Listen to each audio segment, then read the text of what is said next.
विकारी तथा अविकारी विशेषण।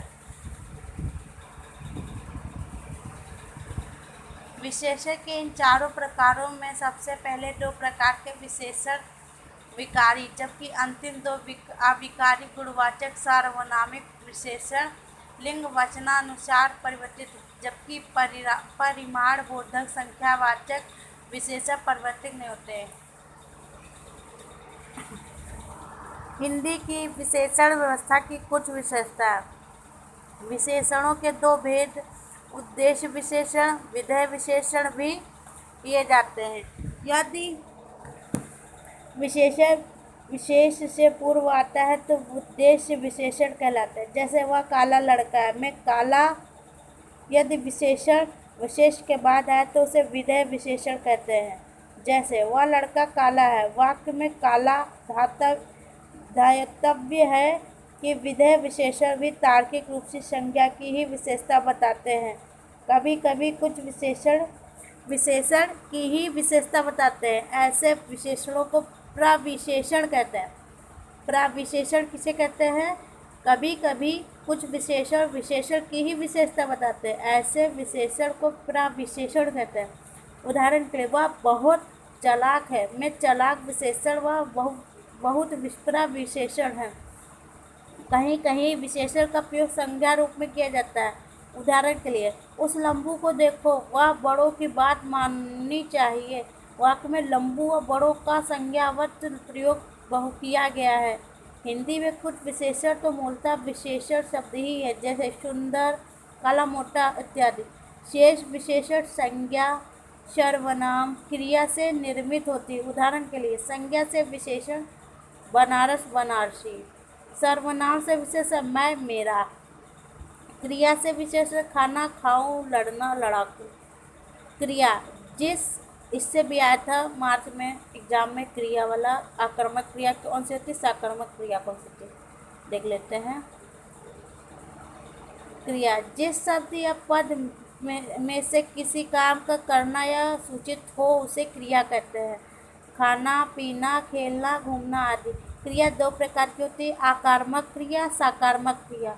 आकर्मक क्रिया, जब कोई क्रिया बिना कर्म की अपेक्षा के हो तो आकर्मक क्रिया कहलाती। उदाहरण के लिए, राम हंसा, पक्षी उड़ रहे आदि। साकर्मक क्रिया, यह वह क्रिया है जिसके साथ कर्ता ही नहीं कर्म भी विद्यमान होता है। उदाहरण के लिए, राम ने रावण को मारा। वाक्य में कर्ता राम व क्रिया मारा के साथ कर्म के रूप में रावण भी विद्यमान है। यदि कर्म व्यक्त न हो तो किंतु कर्म की अपेक्षा विद्यमान हो तो भी क्रिया सकर्मक ही होगी। जैसे राम ने खाया, खाना कर्म की अपेक्षा विद्यमान है। अब कारक देख लेते हैं।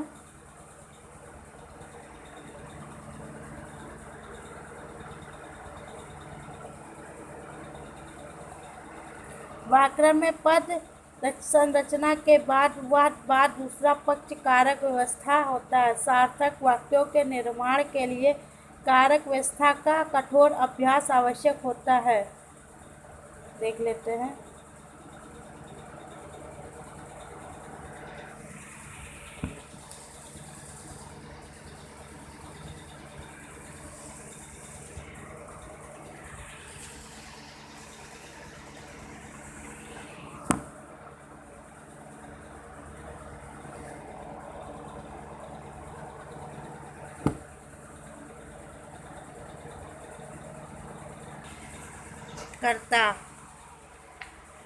कर्ता कारक।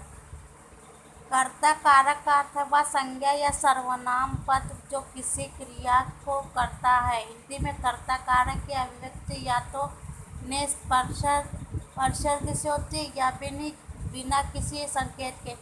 इस संबंध में नियम यह है कि भूतकालीन क्रियाओं में कर्ता के साथ प्राय ने का प्रयोग किया जाता है, जबकि वर्तमान भविष्यकाल की क्रियाओं में नहीं का प्रयोग किया जाता है। अब देख लेते हैं।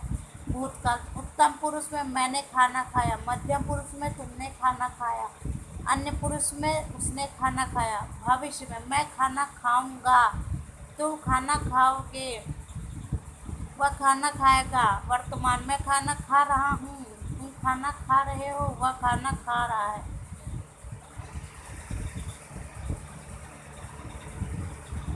कर्म कर्म कारक उस संज्ञा सर्वनाम पद को कहते हैं जिसके प्रति कोई क्रिया की जाती है। उदाहरण के लिए, राम ने रावण को मारा। वाक्य में रावण कर्म कारक की अभिव्यक्ति को परसर्ग से की जाती है। हालांकि कई वाक्यों में कर्म कारक भी बिना किसी परसर्ग के आ जाता है। उदाहरण के लिए, मैंने सीता को पुस्तक दी तथा मैंने आम खाया। वाक्यों में प्रथम वाक्य को परसर्ग है जबकि दूसरे में नहीं। कभी कभी ऐसा भी होता है कि कर्म कारक के लिए प्रयुक्त होने वाले परसर्ग का प्रयोग अनुचित तरीके से कर्ता पद के लिए किया जाता है।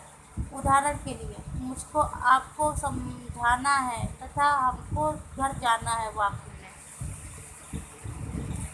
करण कारक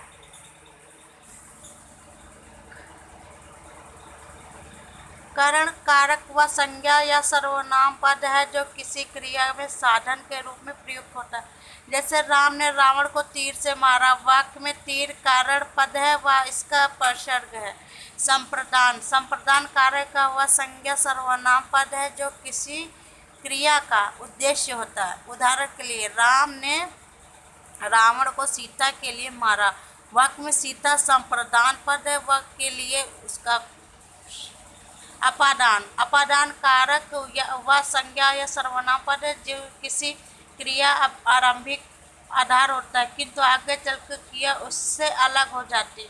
उदाहरण के लिए, पेड़ से अंगूठी गिरी। वाक्य में अंगूठी का गिरना क्रिया और इस क्रिया का आरंभ जिस आधार से हुआ वह पेड़ है, अतः यह पेड़ अपादान कारक है और इसे व्यक्त करने वाला परसर्ग है। संबंध कारक का अर्थ है वह संज्ञा सर्वनाम पद जिसका क्रिया से संबंधित अन्य कारक के साथ संबंध होता है। इसकी अभिव्यक्ति का, की, के, रा, री, रे इत्यादि परसों के माध्यम से की जाती है। व्याकरण की दृष्टि से इसे गौड़ कारक माना जाता है। यह अकेला कारक है जिसके परसर्ग लिंग वचन के अनुसार परिवर्तनशील होते हैं। उदाहरण के लिए, सीता का भाई राम के दर्शन करना चाहता है। वाक्य में का संबंध कारक के परसर्ग है। अधिकरण यह वह संज्ञा सर्वनाम पद है जो किसी क्रिया का भौगोलिक, कालिक और मानसिक आधार होता है। इसकी अभिव्यक्ति में पे तथा पर परसर्गों से की जाती है। उदाहरण के लिए, मैं आधुनिक काल में हूँ। कालिक आधार, मेरा घर पृथ्वी पर है। भौगोलिक, सीता भावात्मक रूप से राम पर आश्रित है। मानसिक आधार पर इत्यादि।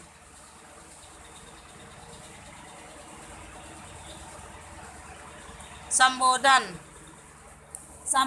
कारक का वह संज्ञा सर्वनाम पद है जिससे संबोधित करके वाक्य की शुरुआत की जाती है। कहीं कहीं औपचारिक वाक्यों में इसका प्रयोग होता है किंतु सामान्यतः विषयानुबोधक वाक्यों में इसका प्रयोग दिखाई पड़ता है। संबोधन की एक विशेषता यह भी है, यह हमेशा वाक्य के आरंभ में आता है। हे तथा अरे इस कारक के लिए प्रचलित परसर्ग है। उदाहरण के लिए, हे मित्रों, हमें कल युद्ध लड़ना है। वाक्य में मित्रों संबोधन कारक है तथा हे उसका परसर्ग है।